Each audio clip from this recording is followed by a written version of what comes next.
Hello all, hope you're doing well today. Hey, today we are starting at chapter 7 and we're going over the vitamins. And so we'll talk about fat soluble and water soluble and just vitamin-like compounds.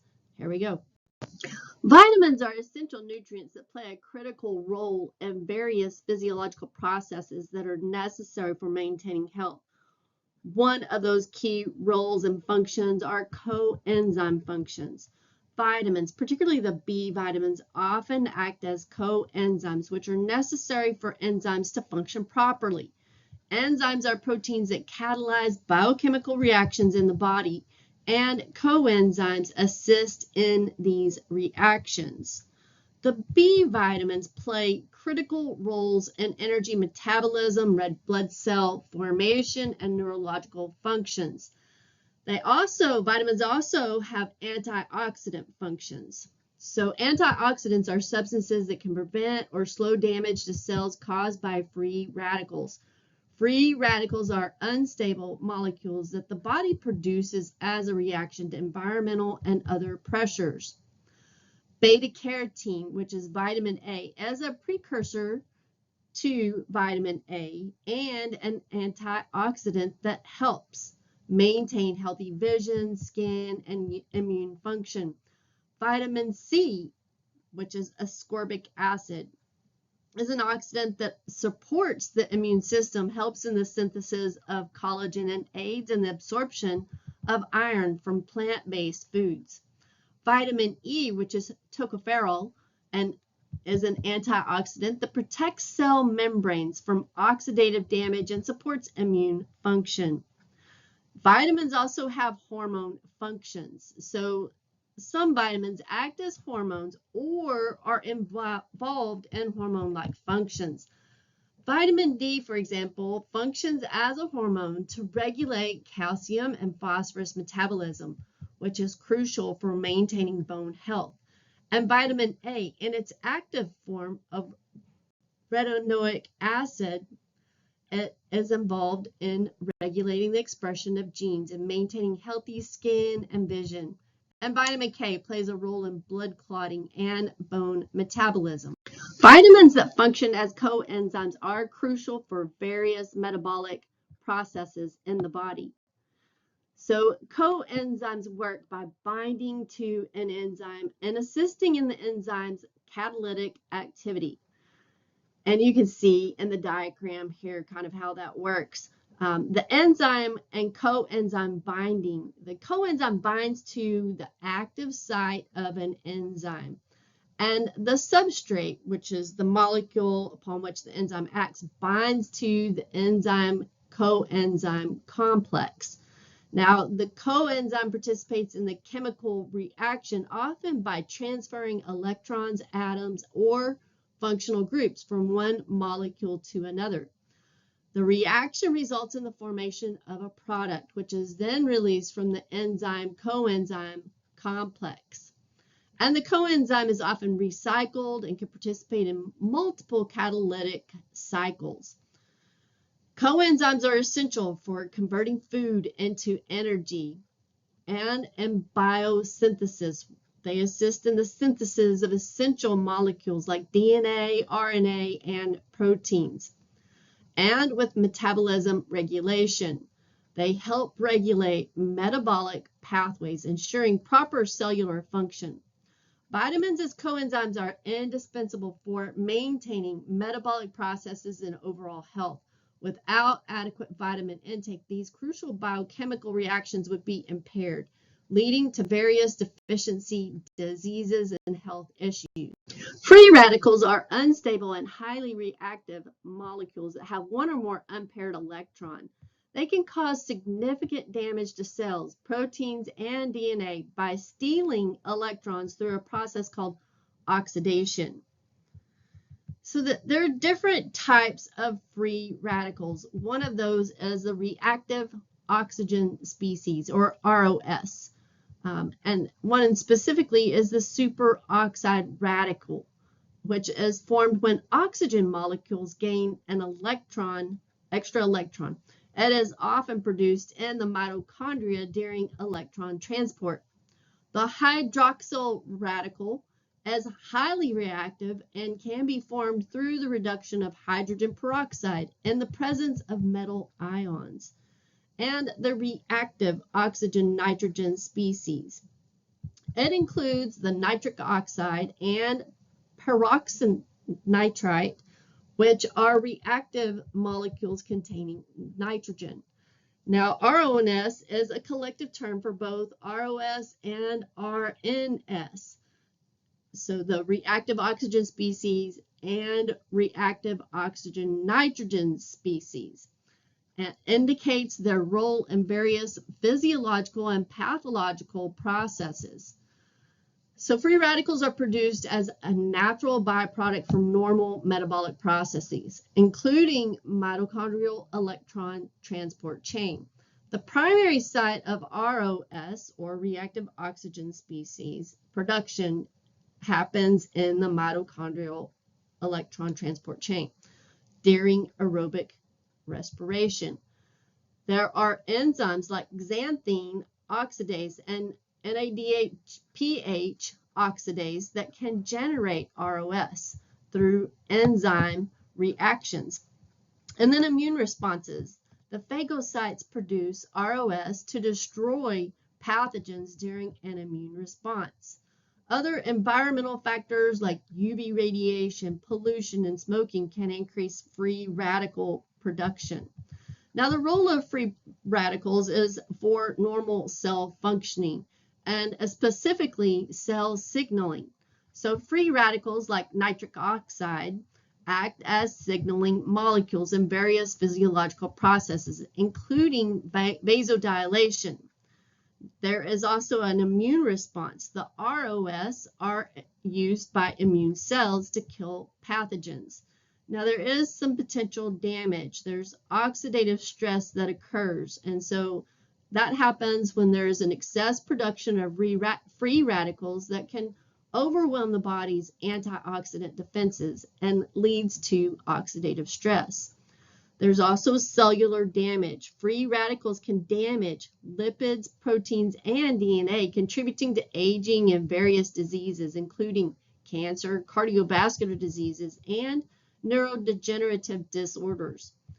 Now, the antioxidant defense mechanisms the body has can actually neutralize free radicals and minimize their damage through enzymatic antioxidants.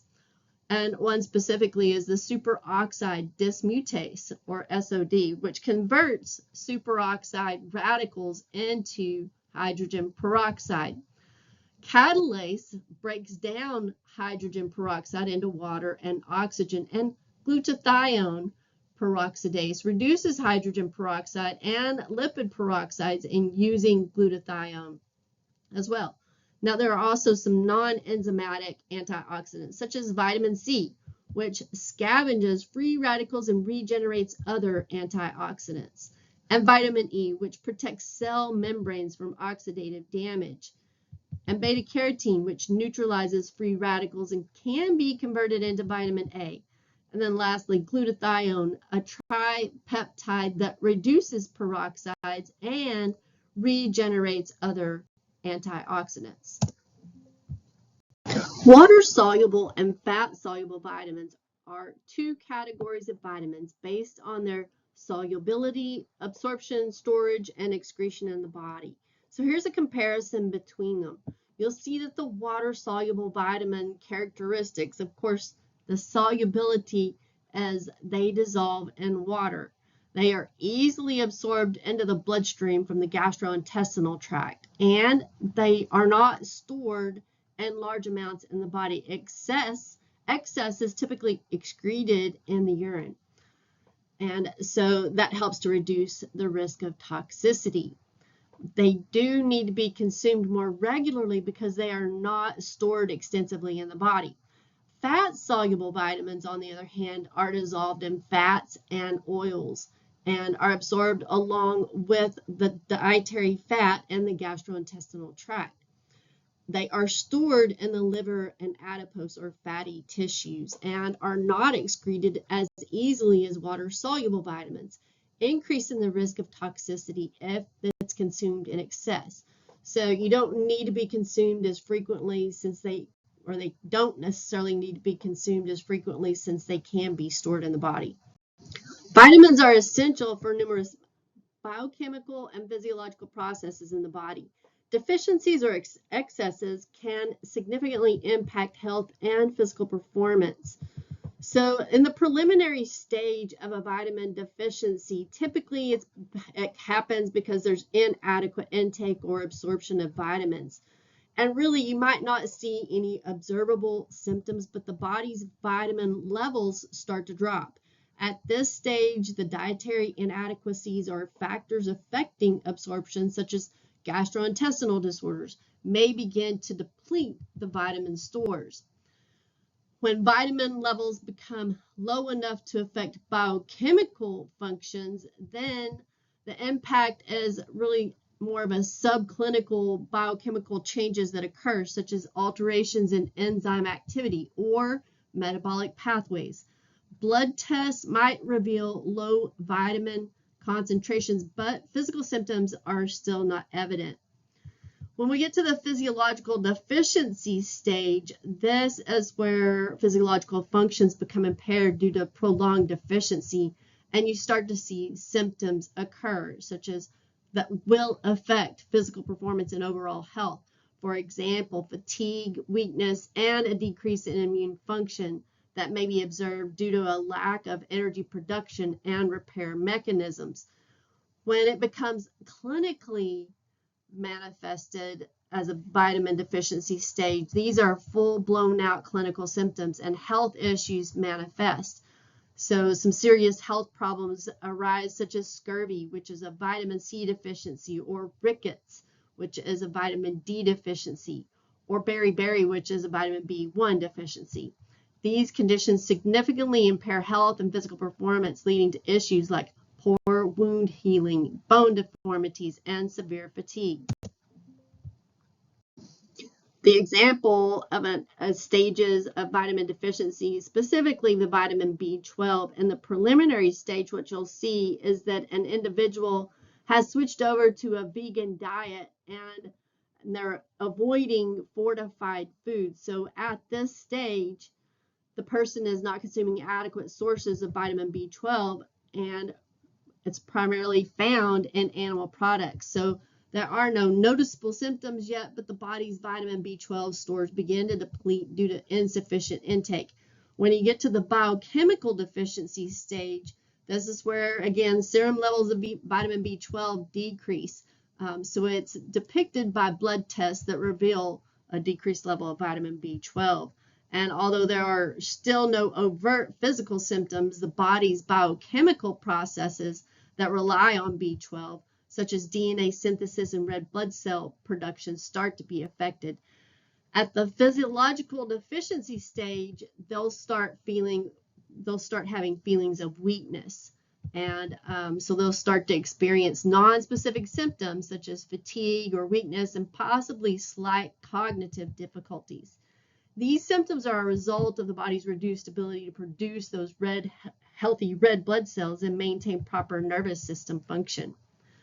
When you get to the clinical manifestation of the vitamin B12 deficiency stage, this is where pernicious anemia develops.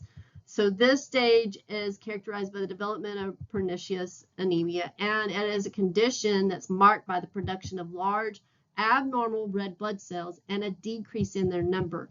Symptoms can include severe fatigue, shortness of breath, pale or jaundiced skin, heart palpitations, and neurological symptoms such as numbness or tingling in the hands and feet, balance issues, and cognitive disturbances. Historically, vitamin needs were established primarily to prevent deficiency diseases. However, modern recommendations also consider the role of vitamins in promoting overall health and preventing chronic diseases. So historically, the amount of vitamin C that was prescribed to prevent scurvy. Scurvy is a disease that's caused by the vitamin C deficiency, and it's characterized by bleeding gums, joint pain, and poor wound healing. Historically, the early recommendations focused on the minimum amount of vitamin C needed to prevent scurvy. For instance, sailors were provided with citrus fruits to avoid scurvy during long voyages. Now, the modern perspective of promoting health and preventing chronic diseases, the amount of vitamin C to promote optimal immune health and prevent cancer and other chronic diseases. So in health promotion, we know vitamin C is now recognized for its role in supporting the immune system and acting as an antioxidant and contributing to skin health and collagen synthesis. For chronic disease prevention, research suggests that adequate vitamin C intake may reduce the risk of chronic diseases like cardiovascular disease, certain cancers, and age-related macular degeneration. Recommendations are now aimed at levels that optimize these health benefits. And other factors that influence our vitamin needs, such as life stage and age. Children with their growing bodies require different amounts of vitamins compared to adults. And adults' needs vary based on their activity level, gender, and overall health, while the elderly may need higher amounts of certain vitamins due to decreased absorption or increased need for maintenance of health.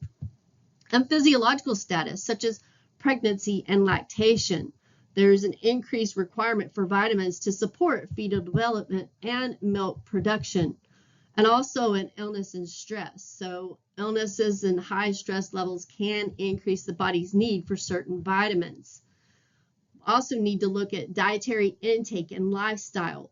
So diet quality, poor dietary habits or restrictive diets can influence vitamin requirements.